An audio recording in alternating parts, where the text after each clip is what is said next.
Welcome to today's episode of the Be Sure podcast. Living with epilepsy involves challenges beyond seizures, including stigma and emotional impact. However, with the right treatment and adjustments, many people with epilepsy can lead active lives. To help us better understand this, we are fortunate to have a renowned consultant neurologist with extensive experience in treating epilepsy. Welcome, Doctor. I am Dr. Shubhankar Mishra, Senior Neurologist, Mhm. Bhubaneswar and Cuttack, Odisha. So today I'll thank you people for calling me in this Mhm. podcast. So thing is that seizure is a or epilepsy is a big disease and it is a huge burden in our country. Mhm. So the more people know, it is better for us because awareness is the only thing which can save many people because it is a treatable condition.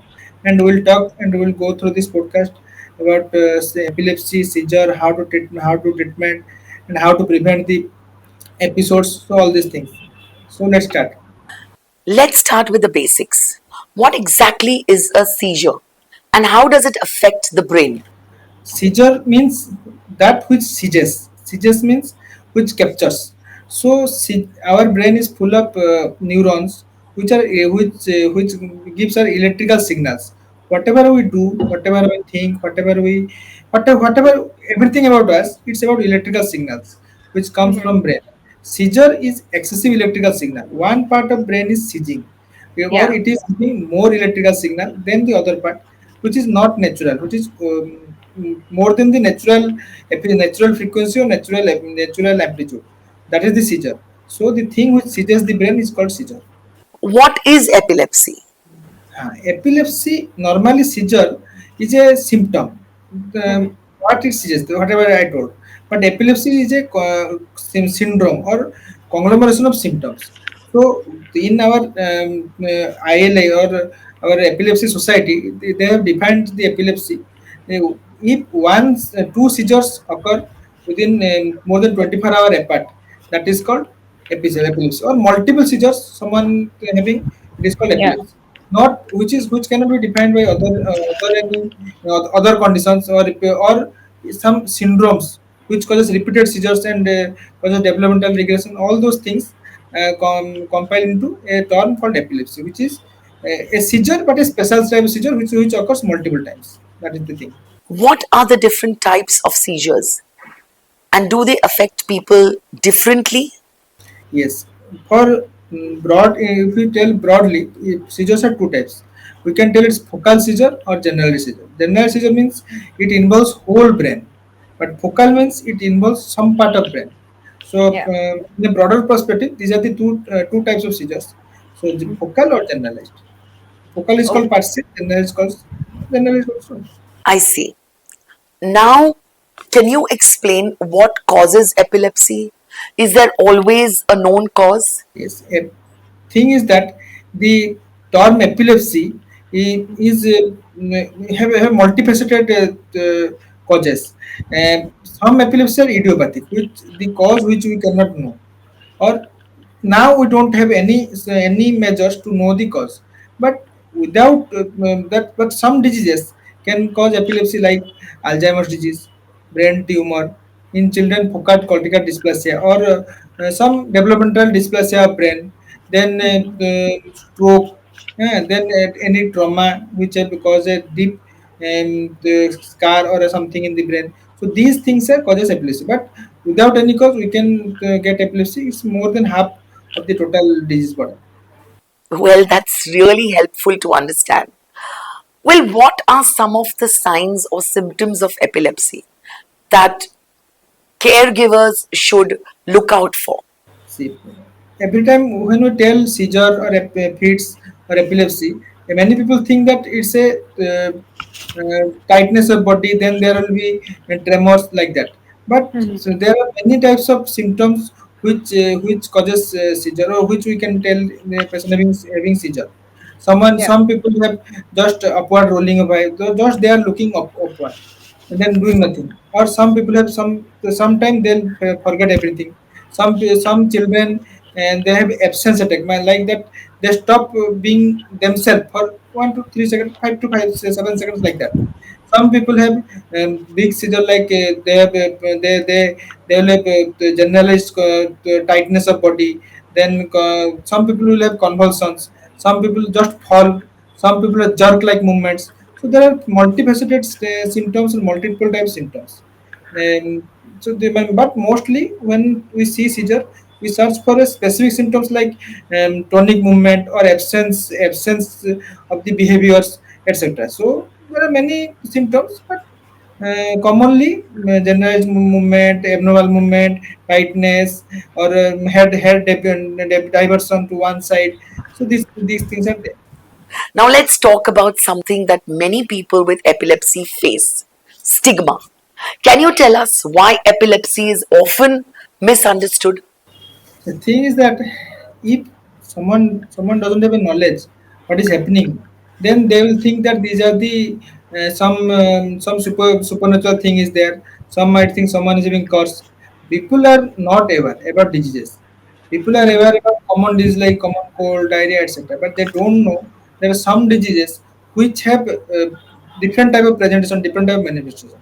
If Yeah. someone having through seizure like this, if someone is behaving abnormally, they think some ghost has possessed them. Some might think that someone is facing some curse. So that is the stigma. But stigma is not only for our country. Even in advanced countries, many people think that epilepsy is due to some external factors, but they don't accept it. It is a common disease and of a disease of brain. And so this thing is going on for years together.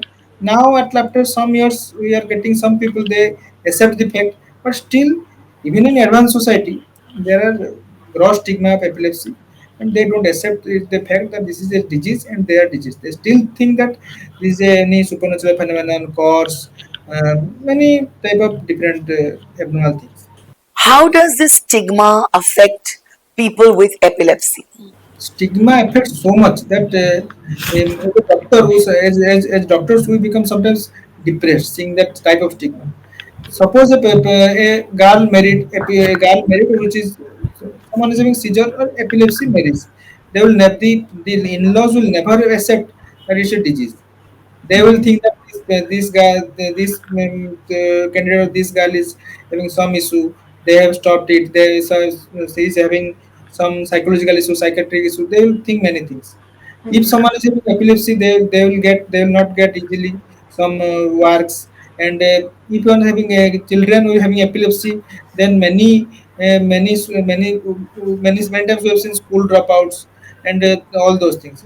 They are because of only stigma, because people will not accept, mostly not everyone will not accept that this is a disease and it can be cured. They will think that this is due to something horrible and they have done something horrible in their life and that's why they are suffering. Absolutely. Now let's move on to managing epilepsy. What are the common triggers for seizures that patients and caregivers should be aware of? Epilepsy is a disease, but many times it is provoked by something. The provoking factors are called triggers. Like someone is having epilepsy, his missus is sleep or he is regularly sleeping less. That will cause trigger. And he will throw a seizure. Suppose someone having fever, a child is epileptic, is having fever. Then the fever decreases the threshold of seizure and he throws seizure. Then stress level. Then if you skip meals, you become fast for prolonged period. Those things. Then if you stop medication suddenly, many people they think that 1 year I am not I am having seizure free. I'll stop the medication on themselves. They will not ask us also. Every day I am seeing those cases. Then they will throw seizure. Then in women there are hormonal changes. Suppose pregnancy and all those things are there. Then the change in hormone or medication they can cause a trigger. So these are the common triggers. So mostly less sleep, skipping meals, stopping medications, and stress level. Then some like today these are DJ sounds, DJ lights, flashing lights. Those things are mainly triggers. Thank you so much, Doctor. To wrap up, could you share some safety tips to help prevent injuries during seizures. Yes, that is the most important thing because while patient is seizing or patient is having seizure, some things we have to do to prevent the injury because when seizure occurs, the patient is not behaving like themselves. That's why first thing is you have to clear the area around the patient so that he will not be injured by any hurtful thing, hurtful object. You will be surprised to know that many people they will keep a tongue, keep a iron something inside their teeth to fall back to stop the falling back of tongue. Some people will make them drink some water, and those things occur regularly. They will they will hold a iron object because they think spirit is possessing. They will hold a iron object and they will give an iron object with them. So these things should be stopped, and every sharp object or every um, hurtful object or those objects which can hurt a child or a adult, that should be removed. Then if you are remaining in your house, if you are having say, some seizure patient, then you should the pad up the angles of the tables, your walls, etc. You can use extra mat also for a cushion. And the patient, those who are epileptic patients, they should stop working in fire burners. They should work in the micro oven and electrical things, other thing, fire objects. So these things should be taken care of. And while having someone is having seizure, then no one should ever give water to their mouth or bring any hard object inside that keep them inside the teeth because we have seen many patients they break teeth or harm their tongue due to any external objects.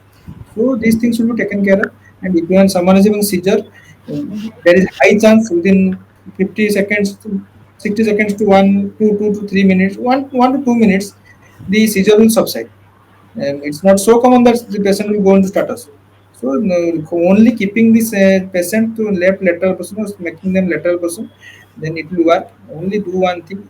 Every people have a one smartphone now. You do one video that will help us for diagnosing the what type of seizure and how it is happening, and to keep every sharp object away from him. Don't give anything inside their mouth. Then it will go. Its own. Thank you so much, Doctor. This has been incredibly informative and helpful. We hope today's discussion helps listeners better understand epilepsy and how to support themselves or their loved ones, of course. Any final thoughts? So first thing is if you are an epileptic, there is nothing to worry because it's a disease, and you will be astonished to know that it's a treatable disease, and many person around one two-third of the patients, around three-fourth of the patients will recover from it. So it's a disease. And right medication and right diagnosis is done and early treatment is started, then there's high chance CIs by for a antibody drug by a neurologist or epileptologist. Continue it. Don't stop medication without asking your doctor. And if you are having seizure or someone is around you is having seizure, then do a video and show it to your doctor. He will diagnose it. He or she will see it and diagnose it. And being aware of all triggers because triggers provoke seizures. If you stop triggers, seizures will not be there. And keep healthy habits and don't if you are epileptic, don't stop your meal or don't become more stressful and control your stress. And final thing, epilepsy is a common disease. There is a big community of epileptics, and we are doctors, we are neurologists, we have adequate experience on treating epilepsy. We have good knowledge about that. We can treat you. So you are not alone. There are a big support. So don't feel alienated. Don't feel you are stigmatized, and never ever do stigma to an epileptic and any epileptic patient because 50 years, 100 years before, there are no researchers and the studies are not such, so people are thinking that these are the paranormal activities. But now we know what are the epilepsy, how it starts, what are the locus, and how it ends. Everything we know, many things we know about epilepsy, we can treat it. So don't think down and don't be depressed that you are because if you are epileptic or if you have anyone up or close up you are epileptic, so you are not alone. So this is about epilepsy, and if you are epileptic, you can recover from it, and you will definitely recover from it. Thank you, doctor. And thank you to our listeners. Until next time, take care and stay informed.